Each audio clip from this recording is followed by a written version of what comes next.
오늘 말씀은 에베소서 3장 14절에서 19절의 말씀입니다. 에베소서 3장 14절에서 19절의 말씀. 같이 한 목소리로 읽습니다. 시작.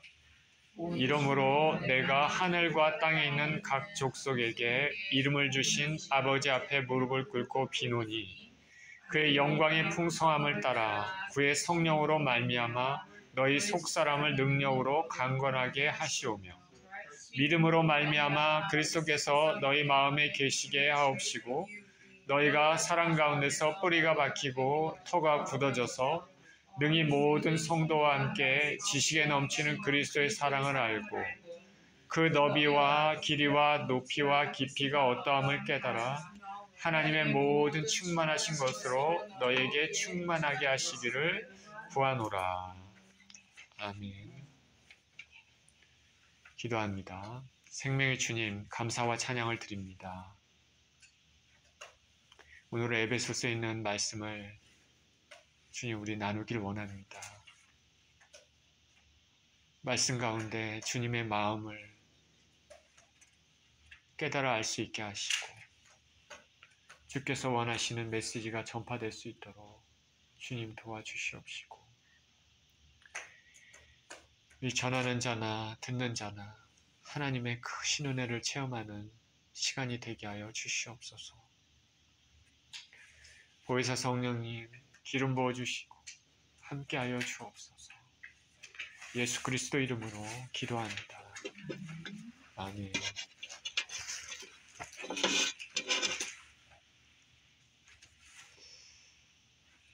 예수님이 2000년 전에 오셔서 이 땅에서 아버지의 뜻을 다 이루시고 죽으시고 승천하시고 그 예수님의 행하신 그 일을 12제자들이 이어받았습니다.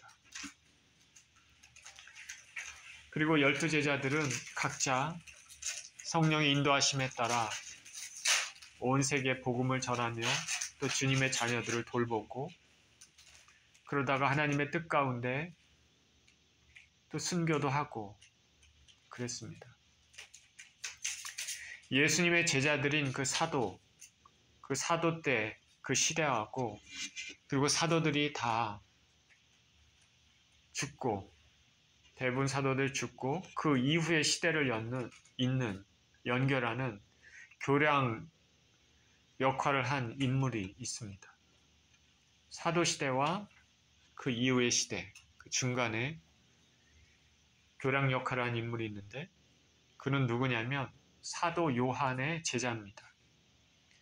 그리고 소아시아 7교회 중에 하나인 서머나 교회 감독으로 예수님을 섬겼습니다.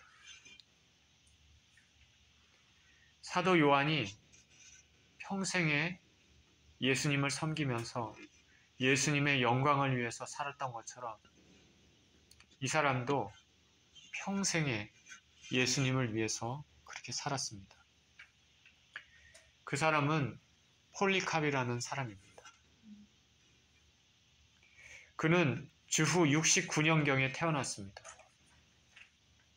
그때 로마 제국의 기독교 박해로 인해서 예수님의 제자들은 거의 다 순교한 상황이었습니다. 제자 중에 사도 요한만이 에베소에서 사역할 때였습니다. 그때 태어난 이 폴리캅은 예수님을 직접 본 적은 없었지만 예수님을 마음 깊이 믿었고 자신의 제자들을 가르칠 때 그 이야기는 내가 말하는 이 이야기는 예수님을 직접 본 사람들로부터 들은 것임을 강조를 했습니다. 우리가 요한계시록 2장에서 3장을 보면 예수님께서 소아시아에 있는 7교회에 대해서 말씀하시는 것을 우리가 알 수 있습니다. 어떤 교회는 책망을 하고 또 어떤 교회는 칭찬을 합니다.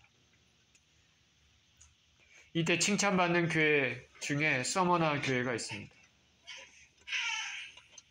이 폴리캅은 서머나 교회의 감독으로 있었습니다. 섬기고 있었습니다.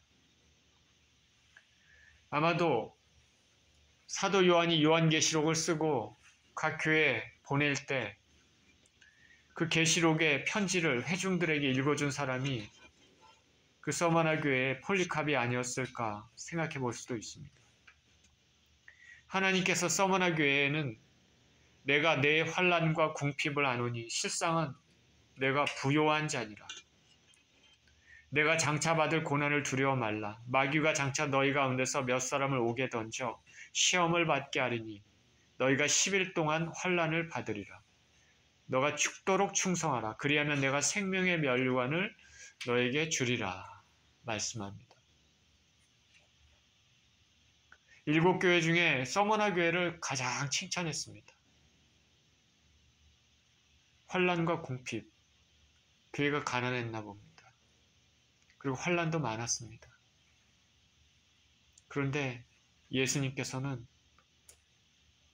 실상은 너희가 부자다, 부유한 자다 말합니다.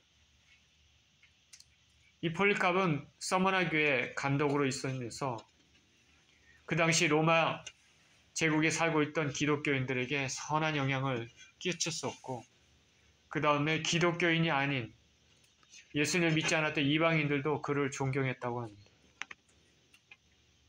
평생의 기독교 박해를 가운데서도 예수님 섬기다가 노년을 맞이했습니다. 그의 이제 이 땅에 떠날 날이 얼마 안 남았을 때 그 말년인 2세기 중엽, 그때는 로마가 또 기독교 박해가 또 심해졌습니다. 그때 수많은 기독교인들이 체포가 돼서 고문과 형벌을 당했습니다. 많은 사람이 죽었습니다.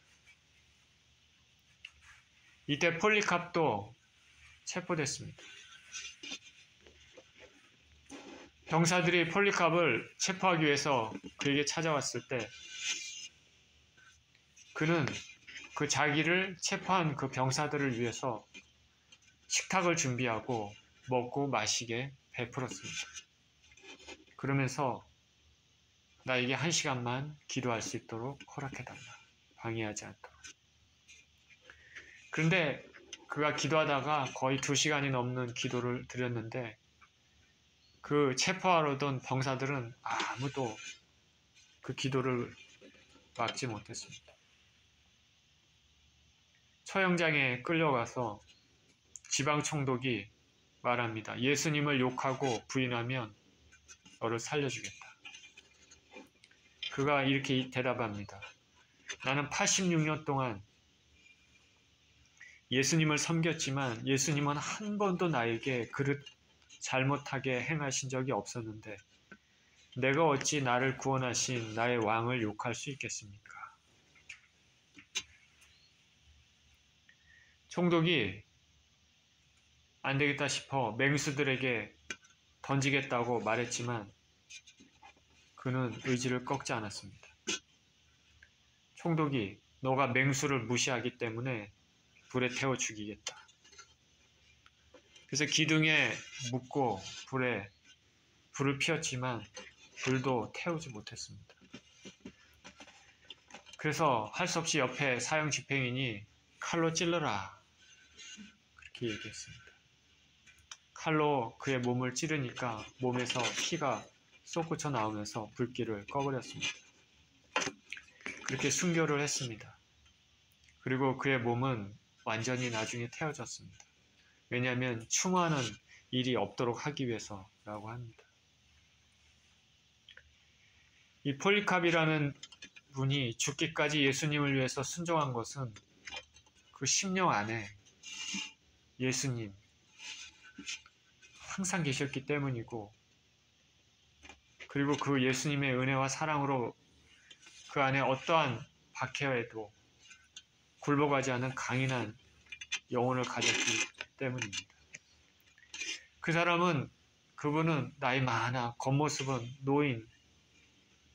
노인이었지만 그 안에 있는 속사람은 예수님 안에서 강하고 온전한 사람이었습니다.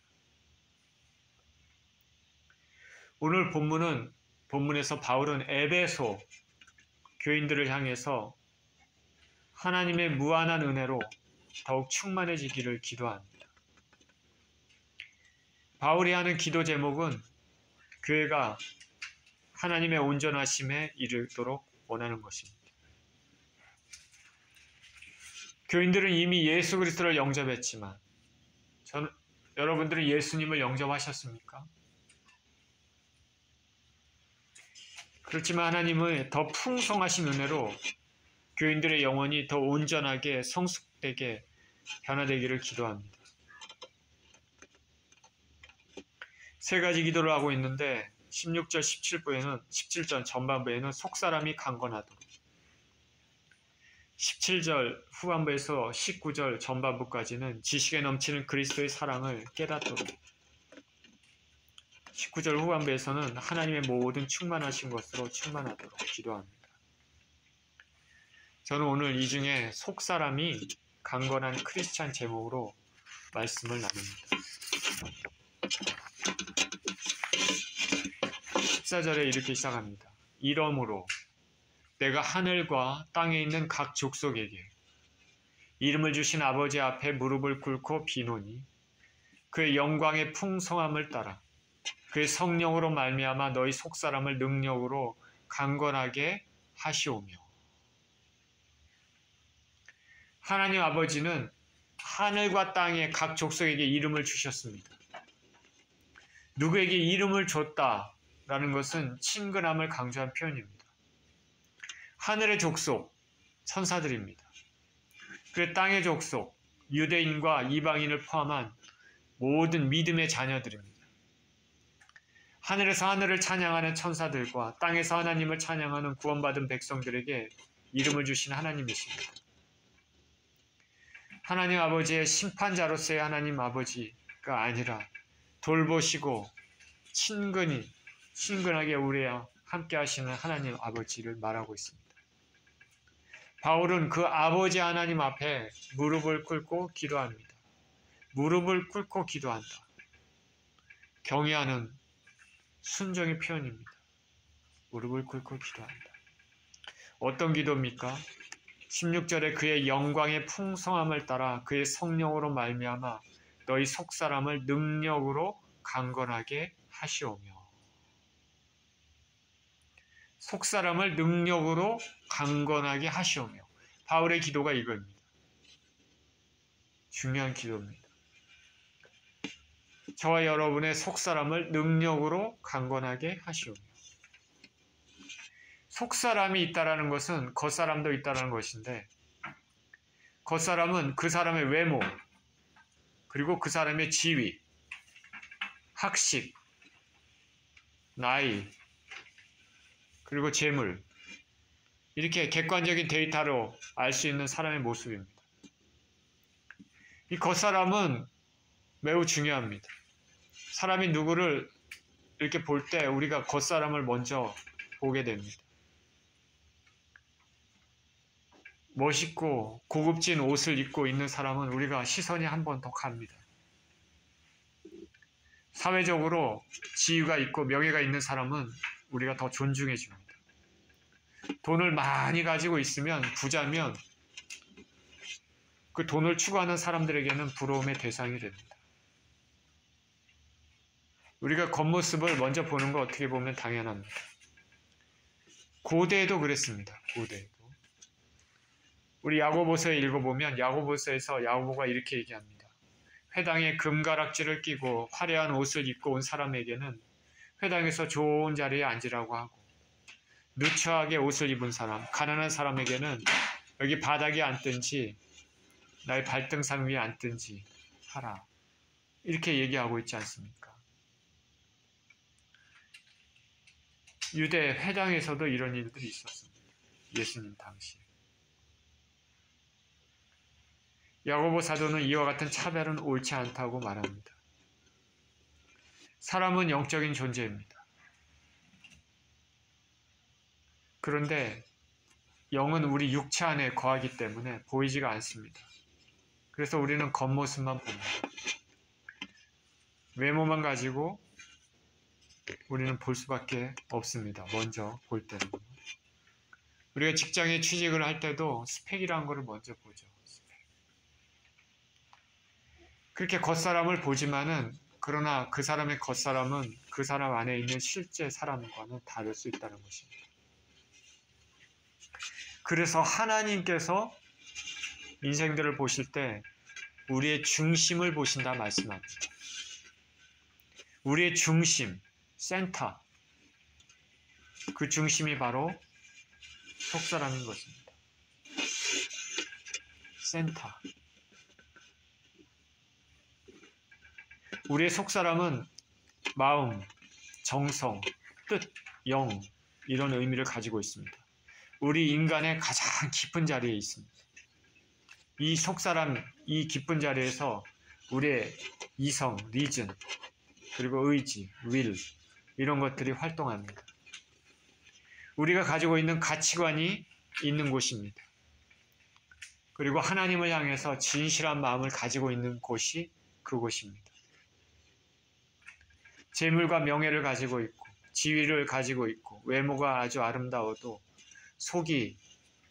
속에는 아무것도 없는 빈 껍데기 공허한 사람이 있고 겉에 볼 때 돈도 없고 외모도 볼품없고 세상적인 소셜 포지션도 없어도 그 안이 하나님의 은혜로 꽉 찬 사람이 있을 수 있다는 것입니다.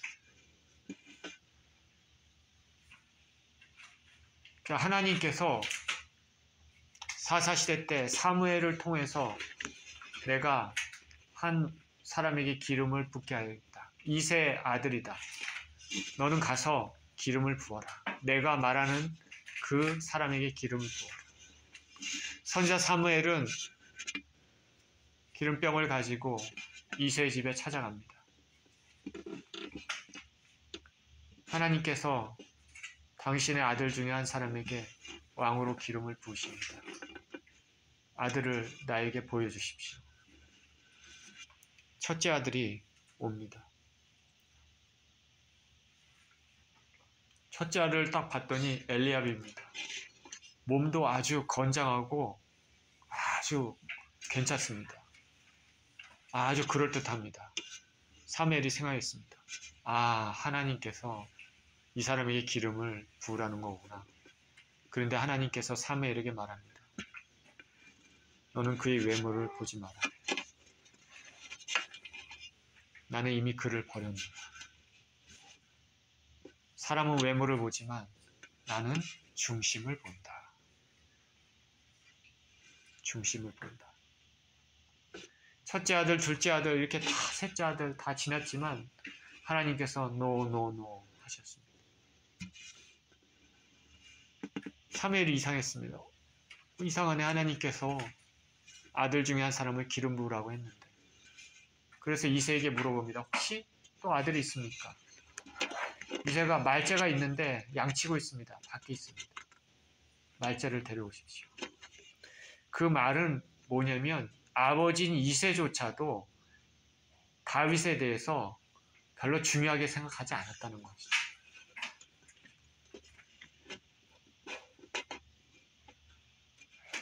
다윗이 왔습니다.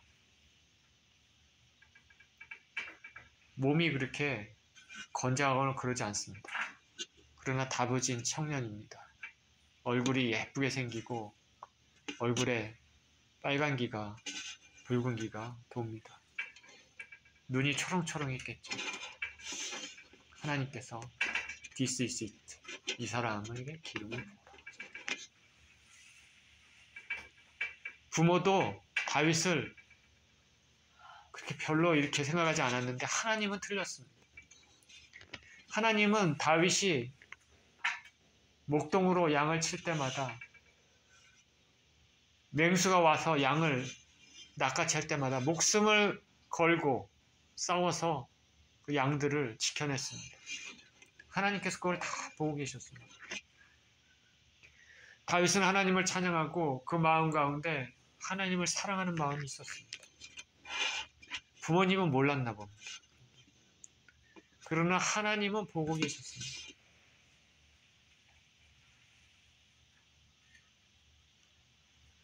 다윗의 시편을 보면 얼마나 하나님을 사랑하는지 알 수 있습니다.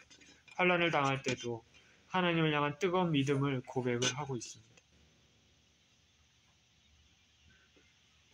다윗의 성품을 보면 자기가 아무 잘못도 하지 않았는데도 사울 왕의 시기를 받아서 살해 위협을 피해서 도망 다닐 때도 오히려 사울에게 자신이 그를 넘어뜨릴 기회가 있음에도 다윗은 하나님께서 기름 부은 자를 내가 어찌 만질 수 있으랴. 이 말 한마디는 다윗이 어떤 신앙을 가지고 있는지 명확하게 드러냅니다. 하나님을 두려워하는 마음. 다윗은 악기를 지어서 하나님을 항상 찬양했다고 합니다.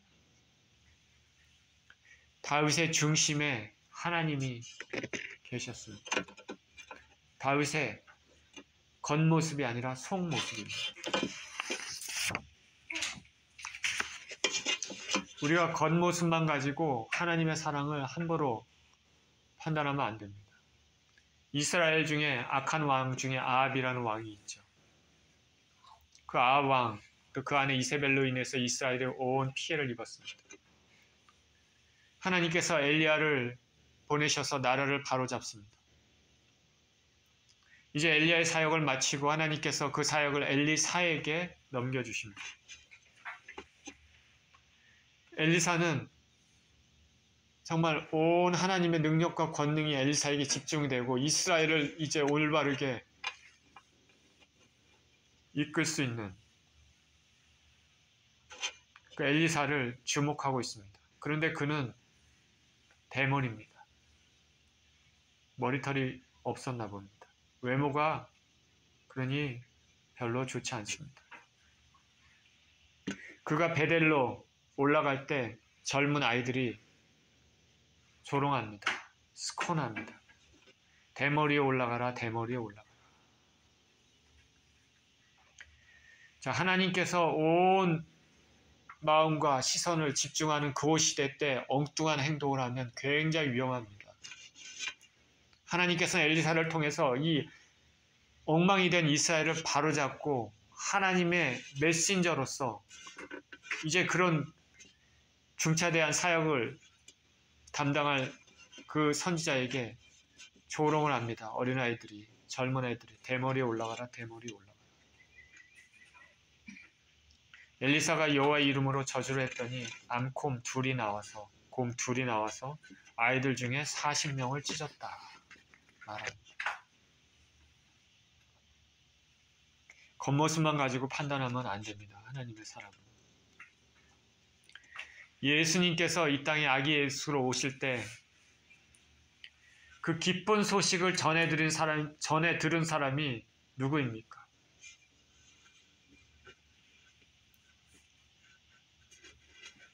목자입니다.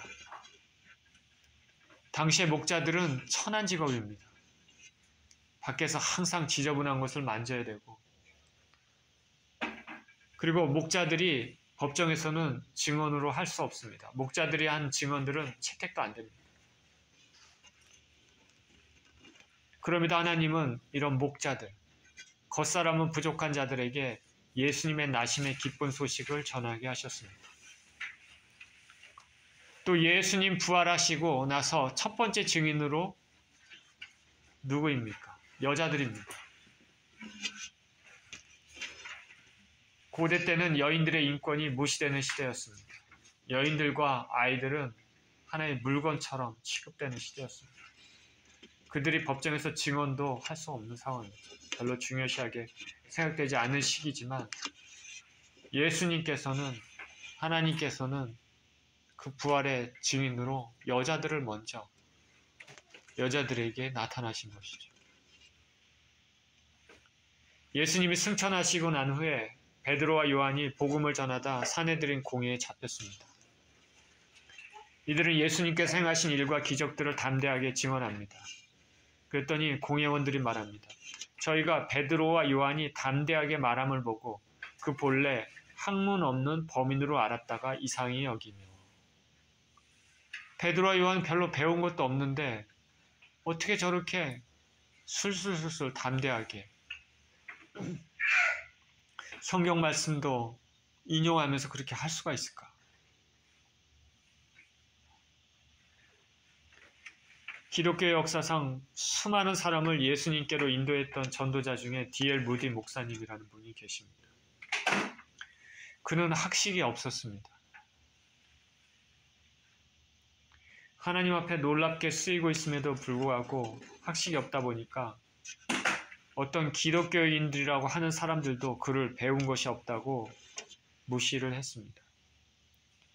그러나 그런 그를 하나님께서는 우리 기독교 역사상 정말 손가락 안에 꼽히는 위대한 전도자로 사용하셨습니다.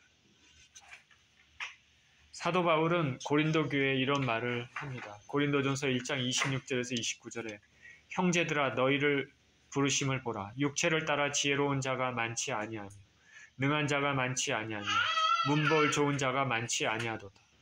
그러나 하나님께서 세상에 미련한 것들을 택하사 지혜 있는 자들을 부끄럽게 하려 하시고 세상에 약한 것들을 택하사 강한 것들을 부끄럽게 하려 하시며 하나님께 세상에 천한 것들과 멸시받는 것들과 없는 것들을 택하사 있는 것들을 폐하려 하시나니 이는 아무 육체도 하나님 앞에서 자랑하지 못하게 하려 하심이라.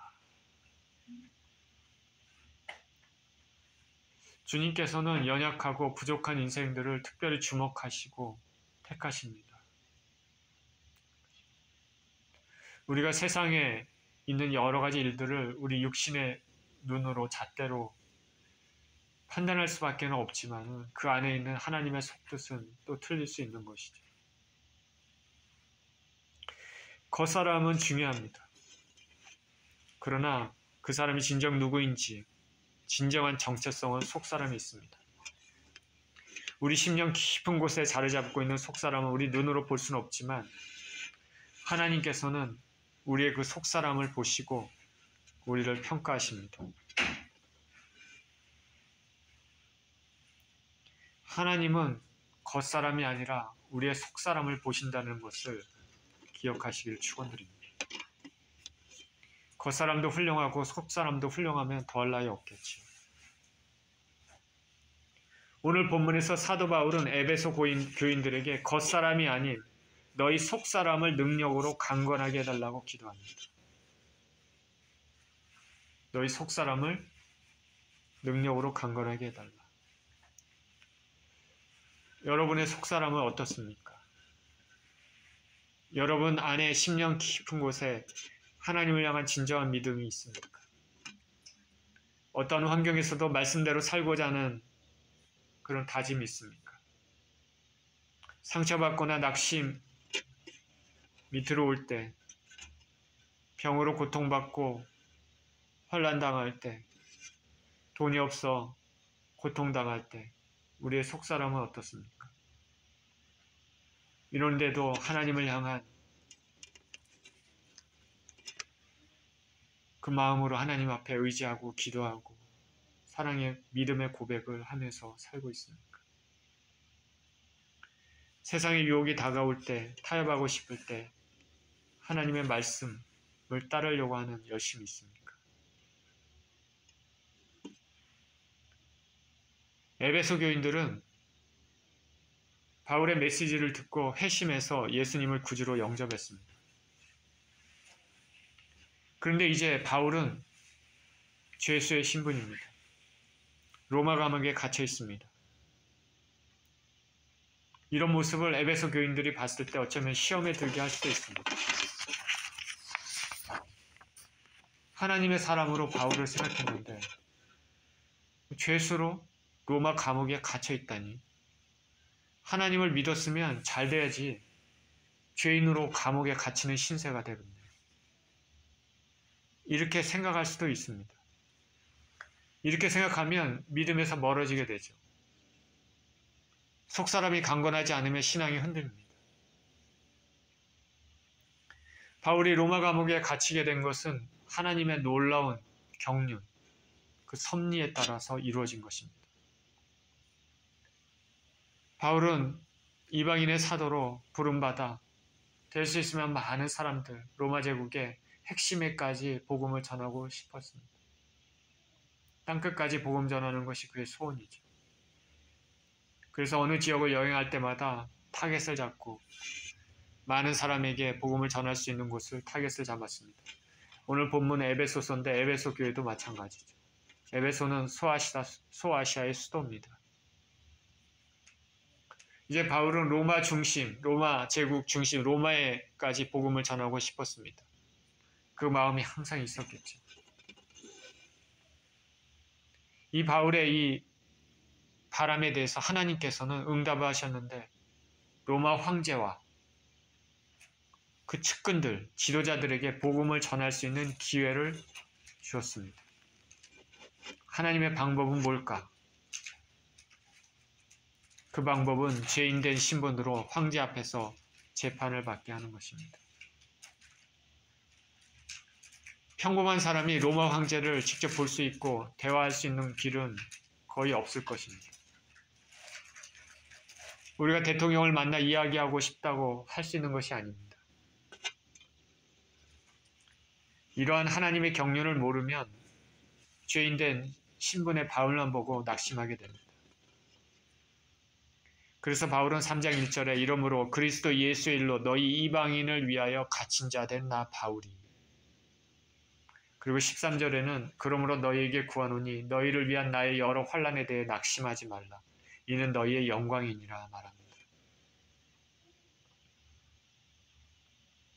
여러분, 우리의 속사람은 강건해야 됩니다. 신앙생활을 하면서 느낀 점은 우리의 내면이 잘 정리가 되어야 됩니다. 우리의 속사람, 우리 안에 있는 깊은 안쪽이 잘 정리가 되어 있어야 됩니다. 속사람이 강건해야 됩니다.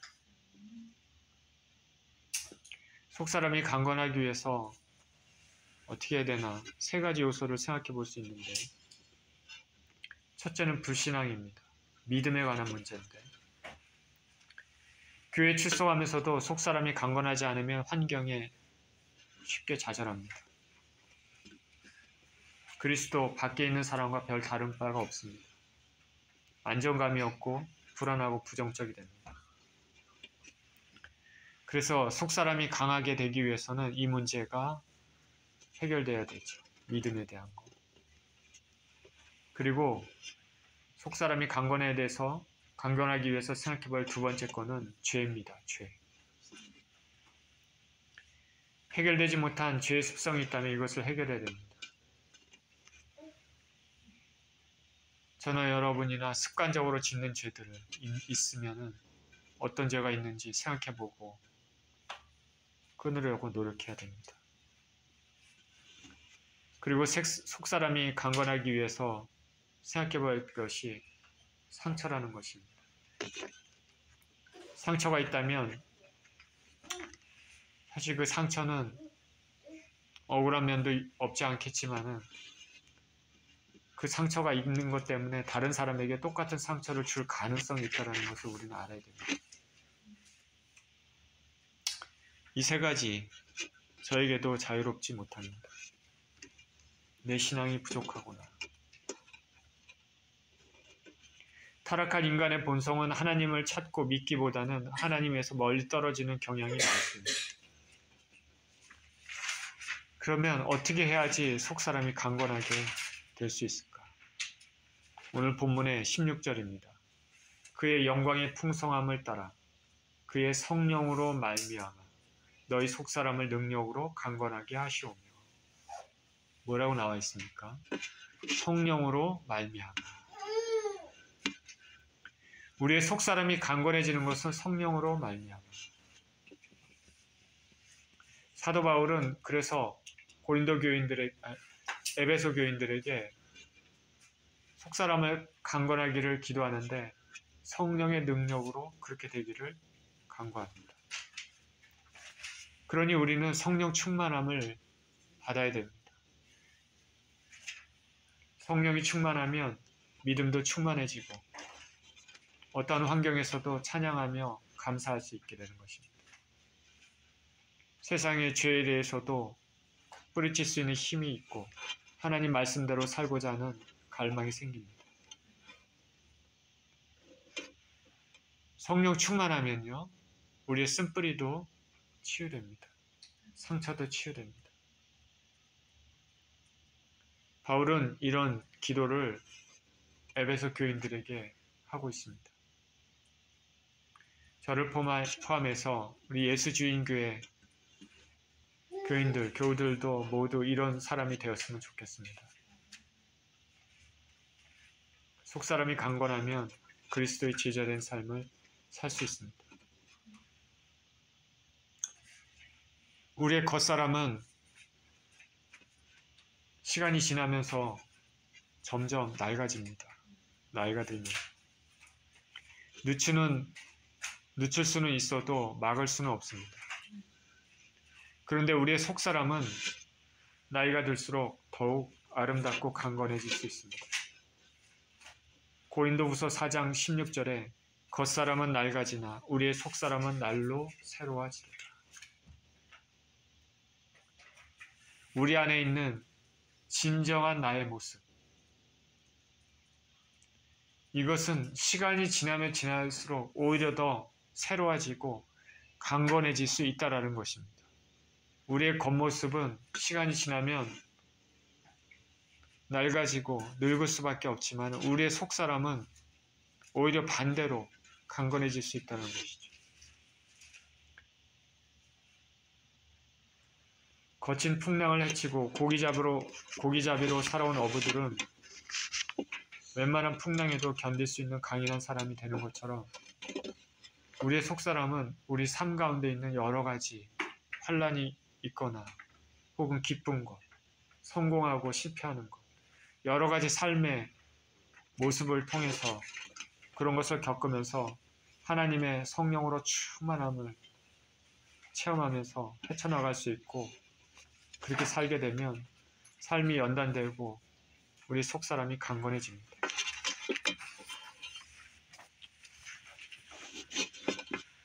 저는 한국에 있을 때 하나님 앞에 거룩하게 살고 싶습니다. 그렇게 마음을 가졌었는데 삶이 힘들고 어려우니까 그 부분이 많이 흔들리고 환경에 흔들리는 내 자신을 발견하게 됩니다. 나의 이런 모습은 나의 모습이 아닌데, 예전의 나의 모습이 아닌데 실망을 하게 되지만 하나님을 온전하게 한편으로는 섬기고 싶은 마음이 있고 다른 한편으로는 그러지 못합니다. 내 힘으로 하는 데는 어느 정도 한계가 있습니다. 이것을 할 수 있는 것은 성령의 능력으로만 가능합니다. 사도 바울이 말합니다. 내게 능력 주시는 자 안에서 내가 모든 것을 할 수 있느니라. 하나님이 우리에게 은혜를 주시고 하시면 우리가 모든 걸 할 수가 있습니다. 17절입니다. 믿음으로 말미암아 그리스도께서 너희 마음에 계시게 하옵시고 너희가 사랑 가운데서 뿌리가 박히고 터가 굳어져서 능히 모든 성도와 함께 지식에 넘치는 그리스도의 사랑을 알고 그 너비와 길이와 높이와 깊이가 어떠함을 깨달아 하나님의 모든 충만하신 것으로 너희에게 충만하게 하시기를 구하노라. 속사람이 우리가 강건해지면 어떤 변화가 일어날까? 오늘 본문에서는 영어 성경에서는 so that이라는 표현을 씁니다. 믿음으로 말미암아 그리스도께서 너희 마음에 계시게 하옵시고,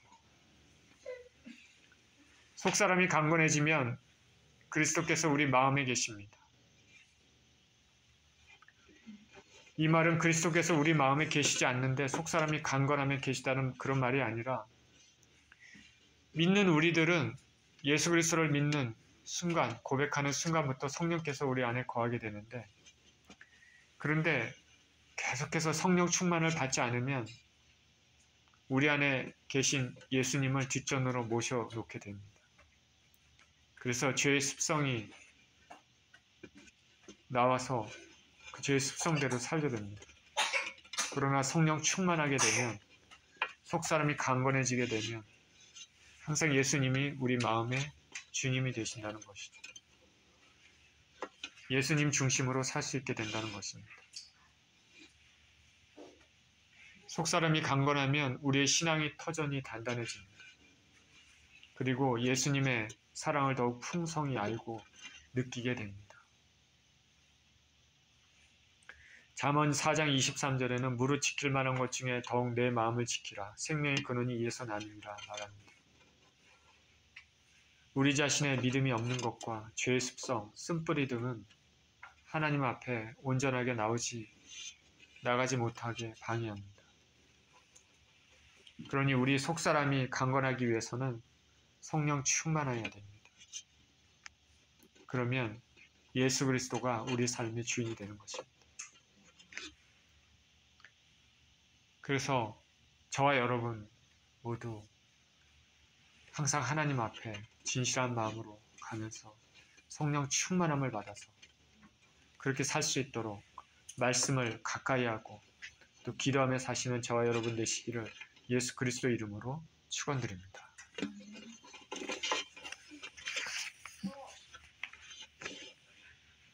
In today's passage, Apostle Paul kneels before God and prays for Ephesian Christians.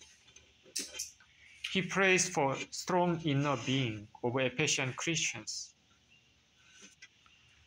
A man has an outer being and inner being. Outer being is shown by something like a social position, the amount of knowledge, his appearance, his wealth, and so on. We generally judge men according to outer being. In many cases, accepting by college, hiring opportunity, even being married is determined by outer being. So anyone who has a superior outer being is valued in society. But we have to remember one's outer being could be different from one's true inner being, which is more important as a man. Inner being is our heart in the body. It's the place where our spirit dwells. We communicate with God through this inner being. God judges us according to our inner being. Whether we can be saved or not is based on our inner being.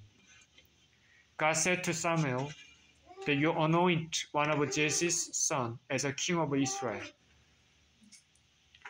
When he saw Eliab, the first son of Jesse, he right away thought that this is the man who God has chosen. Because Eliab's outer being is so nice and so good. But God said, he is not my chosen. God has chosen David, Jesse's last son. He was not considered good even to the eye of his father Jesse. But God took note David's inner being, his heart. He's a shepherd. He took care of his flock even by risking his life. He loved God so much in every way. God's evaluation is different from man's evaluation. Man tends to just look outer being, but God looks into inner being. So although outer being looks so great, looks so faithful, one's true self can be different. No matter how outer being is great, one can be collapsed unless having strong inner being. Person with strong inner being in Christ always counts on God and walks with faith whatever the circumstances. This person overcomes any trial and tribulation and persecutions with a strong inner being. Our outer being wastes away as we are getting old, but our inner being can be new every day. Our inner being cannot be strong with our own power. We can be strong with the help of the Holy Spirit. By the help of the Holy Spirit, our faith is getting strong, our inner being is getting strong. We must always seek to be filled with the Holy Spirit. So I pray that we may have a strong inner being by seeking the help of the Holy Spirit at all times. 아멘. 기도합니다. 생명의 주님, 우리가 예수님을 섬길 때 사람들 가운데, 환경 가운데, 또 우리의 부족함 때문에,